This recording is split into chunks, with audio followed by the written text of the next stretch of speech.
President al-Assad stressed during an interview with Addounia TV that Syria fights a regional and international battle and needs time to finish it.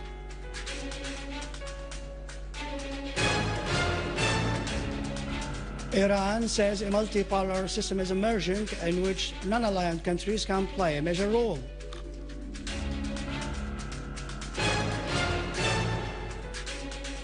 Al-Moallem stresses that the Syrian delegation withdraws in protest against Morsi's speech, which encourages more bloodshed in Syria.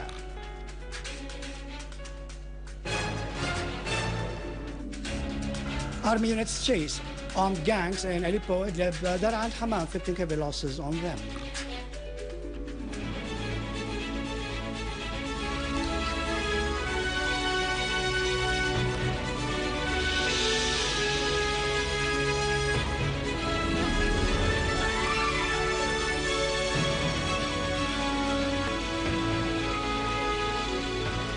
Good afternoon, ladies and gentlemen. Welcome to our news for today. Foreign and Expatriates Minister Al-Moallem has said that the Syrian delegation taking part in the non-aligned country summit in Tehran has withdrawn during the speech delivered by the former president of the summit, Mohamed Morsi. Mr. Al-Moallem added that this was in protest against the speech, which violated the summit norms and is considered an intervention in Syria's internal affairs. Mr. Al-Moallem stressed that the Syrian delegation's withdrawal is also a rejection of the instigation, which encourages the shedding of Syrian blood implied in Morsi's speech. However, the Syrian delegation resumed its follow-up of the summit's meetings after the speech ended. Mr. Al-Moallem clarified.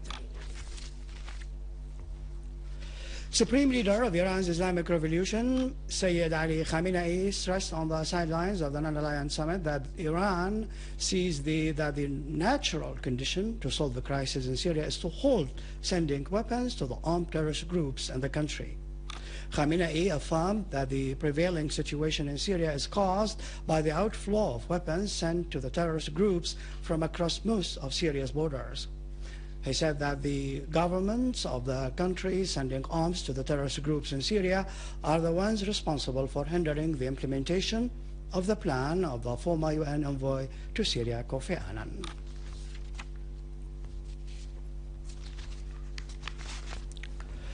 Iranian President Mahmoud Ahmadinejad said in his word during the opening session of the non-aligned summit in Tehran that the world is fighting against poverty as wars are imposed on nations in order to increase Western states' profits out of selling weapons. The Iranian president affirmed that the world is run by a few specific capitalist powers. He added that the UN Security Council has done nothing for the Palestinian people except consolidating the status of the Zionist entity. He pointed out that nations and independent governments cannot go to the Security Council in order to get their rights. He underlined the need for changing the present situation, establishing justice, and conducting reforms within the UN system.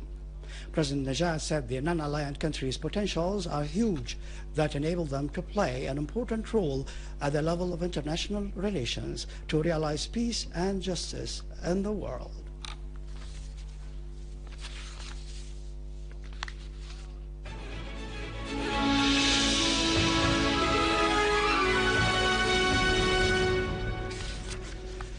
Army units continue to chase armed terrorist groups in Aleppo, clashing with a number of them near a Rashid mosque in Saif al-Dawla, killing and wounding large numbers of them.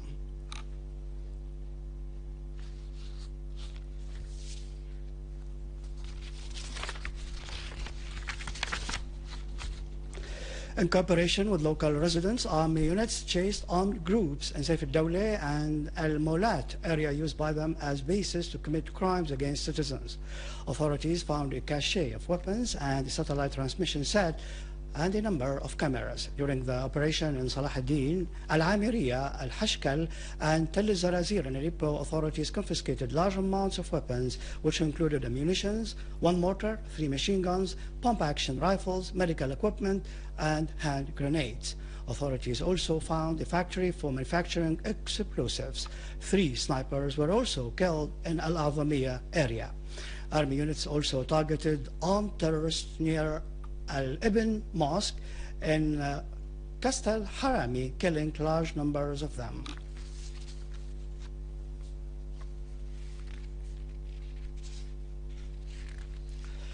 Army units broke into 6 headquarters used by terrorists in the ancient quarter of Ariha in Idlib and found computer sets.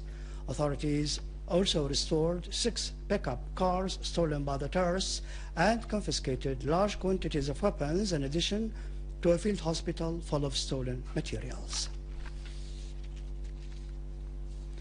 An army unit chased terrorists in Zamalka and Damascus suburbs. The army members killed a number of the terrorists and seized their weapons, which included Israeli-made grenades.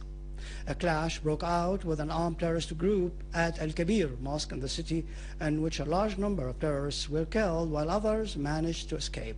In response to the appeals of the innocent civilians in Zamalka city, units of the army forces entered Zamalka to relieve the residents of the armed terrorist groups which wreaked havoc on the city.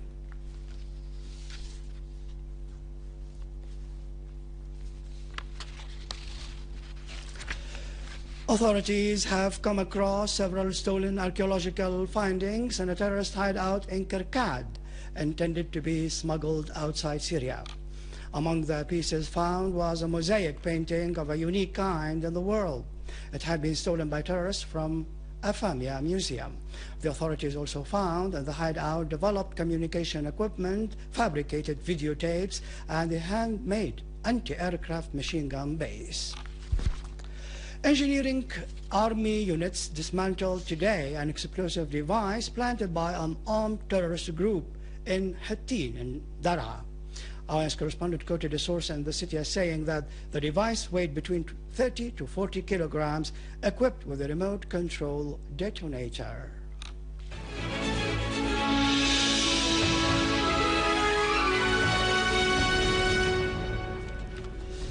Finally, President Bashar al-Assad has stressed that the readiness of the armed forces for self-sacrifice and their successes had protected the homeland of the danger awaiting it, and that the people's attitude in embracing the army played a major role.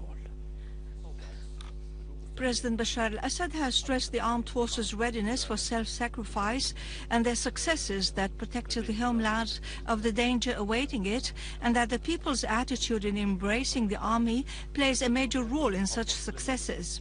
In an interview conducted with His Excellency by the Syrian Addounia satellite channel, President al-Assad said Syria needs no green light concerning sovereign, local and patriotic issues, neither from friends nor from foes, not even from adversaries. The President affirmed that the battle today was that of willpower, and to say that the events in Syria started peaceful and unarmed was not accurate, because from the first week of such events, policemen and security personnel fell martyrs. Was their martyrdom caused by screams and the ultrasound strength of the demonstrators' voices? The President wondered. The President said what is happening in Syria is terrorism, which we will not hesitate to be decisive about. He added that our brave armed forces are the most important sector in our homeland steadfastness, and they are carrying out heroic operations unique in kind. If they use all their military potentials, they can crush large areas, but this is unacceptable and would not realize they aspired for results, the President pointed out.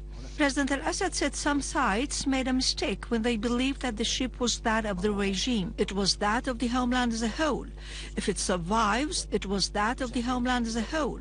If it survives, the whole homeland will survive.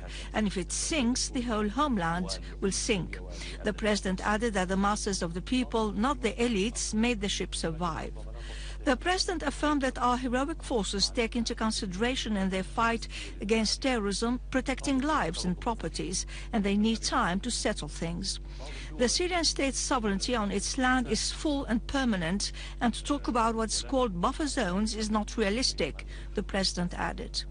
About the role of some regional states in the crisis in Syria, President al-Assad said the Turkish state is directly responsible for the Syrian bloodshed, and that our relations are strategic with peoples, not with governments, including the friendly Turkish people.